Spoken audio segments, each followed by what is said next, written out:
Hoy vamos a seguir resolviendo ejercicios de electromagnetismo. Pues por aquí tenemos el primero. Vale, tenemos dos cables paralelos. Por cada uno de ellos circula una corriente de 10 amperios. Vemos que por el primer conductor la corriente va hacia arriba y por el segundo hacia abajo. Vale, ahora, la fuerza de repulsión que se ejerce sobre estos cables es de 10 elevado a menos 2 newtons. También nos dan el dato de la permeabilidad magnética del vacío y la longitud de los cables, que es 2 metros. Pues con estos datos hay que calcular la distancia que separa a los conductores, D. Bueno, pues vamos a analizar un poco esta situación. Para el conductor 1, sabemos que por él circula una corriente eléctrica. Por el experimento de Ørsted, una corriente eléctrica genera un campo magnético, así que el cable 1 va a generar un campo magnético, al que vamos a llamar campo 1. Ese campo se puede representar mediante líneas de campo concéntricas al hilo y perpendiculares a él. Así, por ejemplo, la línea o la circunferencia que tiene de radio la distancia que separa a los conductores sería esta de aquí. Ahora, ¿cómo deducimos el sentido del campo magnético? Pues hay que aplicar la regla de la mano derecha. La corriente va hacia arriba, si aplicamos esa regla nos queda este sentido de aquí, antihorario. Pues como vemos, cuando llegamos a este punto en el que se encuentra el conductor 2, si seguimos la flecha, el campo tiene que entrar. Vale, pues este es el campo que genera el conductor 1 en este punto. Algo similar va a ocurrir para el conductor 2. Por este conductor también circula una corriente eléctrica, que va a generar su propio campo, B2. Este campo lo representamos mediante una línea de campo, otra circunferencia concéntrica al conductor 2 y perpendicular a él. Si consideramos este punto de aquí, que es en el que se encuentra el conductor 1, pues tendríamos que representar una circunferencia que tenga de radio la distancia entre los dos conductores. Vale, sería esta de aquí. Ahora, si utilizamos la regla de la mano derecha, como la corriente va hacia abajo, vemos que el sentido es horario, el sentido del campo. Seguimos la flecha y en este punto el campo entra. Vale, esto por un lado. Ahora, hemos representado estos dos vectores, L1 y L2. Estos vectores tienen como dirección y sentido la de la corriente, por eso L1 va hacia arriba y L2 hacia abajo, y el módulo de cada uno de estos vectores es la longitud del cable, pues 2.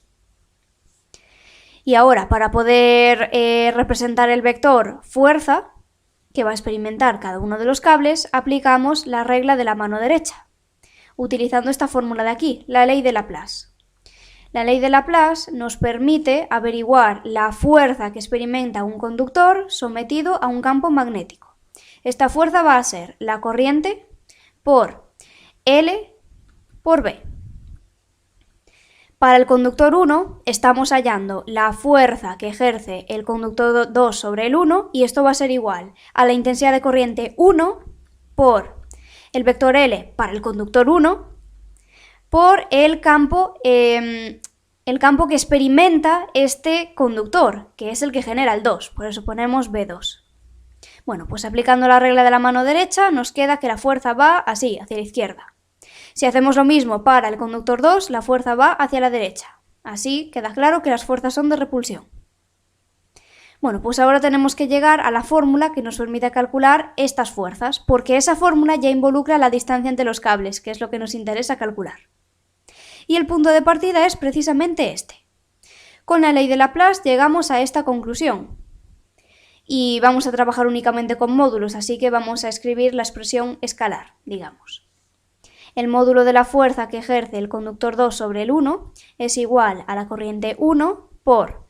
Ahora tenemos un producto vectorial. El módulo es módulo del primer vector por módulo del segundo vector por el seno del ángulo que forman esos dos vectores.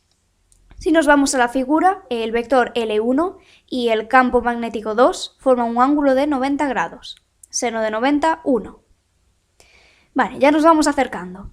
Ahora, ¿cuál es el módulo del campo generado por el conductor 2? Ese módulo se puede calcular mediante la ley de Biot-Savart. Pues es esta de aquí. El campo generado por un conductor es igual a mu sub 0 por la corriente que pasa por ese conductor entre 2pi por la distancia a la que esté el punto que estamos considerando. En este caso, la distancia pues sería d, directamente la distancia que separa los cables. Pues nada, sustituimos este cociente aquí, en la fórmula. Así nos queda la fuerza 2,1 es igual a corriente 1 por L1 por mu sub 0 por la corriente 2 entre 2pi por la distancia. Bueno, cabe destacar que el módulo de esta fuerza que ejerce el conductor 2 sobre el 1 es el mismo que el módulo de la fuerza que ejerce el conductor 1 sobre el 2. Y ahora solo queda despejar la D y sustituir datos.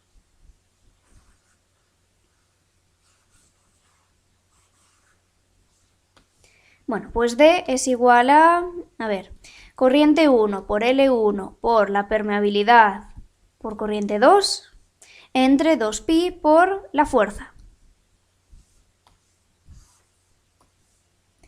Sustituimos los datos y calculamos. Pues la distancia es 4 por 10 elevado a menos 3 metros.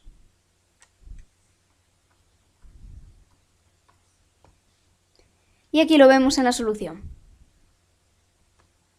Bueno, el segundo ejercicio.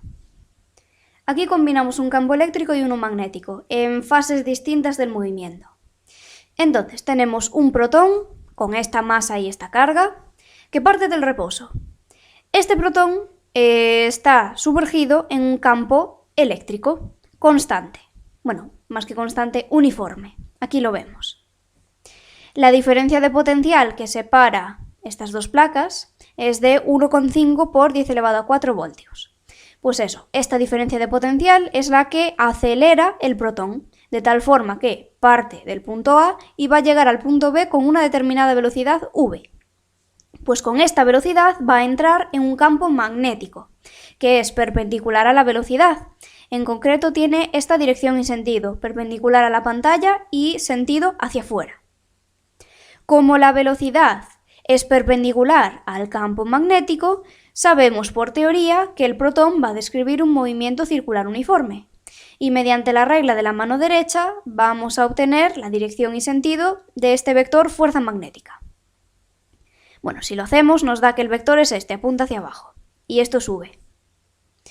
Importante, el campo en el que penetra el protón, el campo magnético, es 12 teslas. Pues con estos datos hay que calcular el radio de la trayectoria que describen el campo magnético. Bueno, pues vamos a empezar llegando a la fórmula del radio. El punto de partida es igualar la fuerza magnética a la centrípeta. Esto se puede hacer perfectamente porque, como dijimos, en el campo magnético describe un MCU. Aquí está actuando una única fuerza, que es la fuerza magnética, apunta hacia abajo, hacia el centro de la trayectoria, de la circunferencia. Pues esta fuerza de aquí es la que va a actuar como fuerza centrípeta para poder describir ese giro. Lo ponemos, fuerza magnética igual a fuerza centrípeta. Por la ley de Lorentz sabemos que la fuerza magnética en módulo es igual a la carga por la velocidad por el campo magnético por el seno del ángulo que forman el vector v y el b. La velocidad y el campo son perpendiculares, el ángulo que forman es 90, por lo tanto, seno de 90, 1. Después, la fuerza centrípeta, segunda ley de Newton. La fuerza es igual a masa por aceleración centrípeta. Y a su vez, la aceleración centrípeta es la velocidad al cuadrado entre el radio. Ahí aparece el radio. Ahora solo queda simplificar. Esta velocidad se va con esta y despejamos el radio. Pues el radio es igual a la masa del protón por la velocidad entre carga por campo magnético. Vale, anotamos por aquí. ¿Y qué datos tenemos? Pues tenemos todo para calcular el radio excepto la velocidad. Hay que ver cómo la hallamos. Bueno, pues esa velocidad con la que entra el campo magnético es la misma con la que sale del campo eléctrico, así que vamos a usar los datos del campo eléctrico para calcularla. Sabemos que el campo eléctrico es conservativo. Esto nos permite aplicar la conservación de la energía mecánica. En concreto, la energía mecánica en A es igual a la energía mecánica en B. Esto lo hacemos porque las energías mecánicas involucran ya las velocidades en cada uno de los puntos, y aquí el objetivo es calcular la velocidad en B. Pues vamos a seguir desarrollando. La energía mecánica en A será la energía cinética en A más la energía potencial en A. En B, algo parecido. La energía mecánica en B es la energía cinética más la potencial. Como el protón parte del reposo, en el punto A la velocidad es 0 y por tanto la energía cinética es 0. Ahora, la energía cinética en B es 1/2 de la masa por la velocidad en B al cuadrado. Pues vamos a despejar la energía cinética en B, que es la que contiene la velocidad en B. Nos queda energía cinética en B es igual a la energía potencial en A menos la energía potencial en B. Y esto de aquí es la menos variación de energía potencial, que a su vez se puede reescribir como menos carga por la diferencia de potencial. Bueno, pues ahora cambiamos la energía cinética por su expresión, 1/2 de la masa por la velocidad en B al cuadrado, y despejamos la velocidad en B. Así ya tenemos todos los datos. La velocidad en B es igual a la raíz cuadrada de, menos 2 por la carga por la diferencia de potencial entre la masa. Pues sustituimos los datos. Raíz cuadrada de menos 2 por 1,6 por 10 elevado a menos 19 por menos 1,5 por 10 elevado a 4. Vale, aquí en la diferencia de potencial tenemos que poner un menos. Primero por la parte matemática. Sabemos que, la masa es positiva, queda 1,7 por 10 elevado a menos 27. Si aquí pusiésemos un número positivo, con este menos quedaría todo negativo, y la raíz de un número negativo pues no existiría en los números reales. Pero es que además este menos tiene un sentido físico, porque de forma espontánea las partículas positivas van a moverse de potenciales mayores a potenciales menores. Para que se produzca de forma espontánea este desplazamiento de A a B, el potencial en A tiene que ser mayor que el potencial en B. Ahora, para calcular la diferencia de potencial, vamos a restar potencial final menos inicial, es decir, potencial en B menos potencial en A, de tal forma que la diferencia es negativa, y por eso incluimos el menos.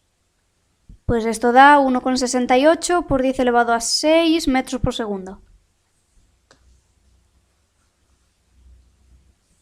Bueno, pues ya se puede calcular el radio, solo hay que sustituir. 1,49 por 10 elevado a menos 3 metros.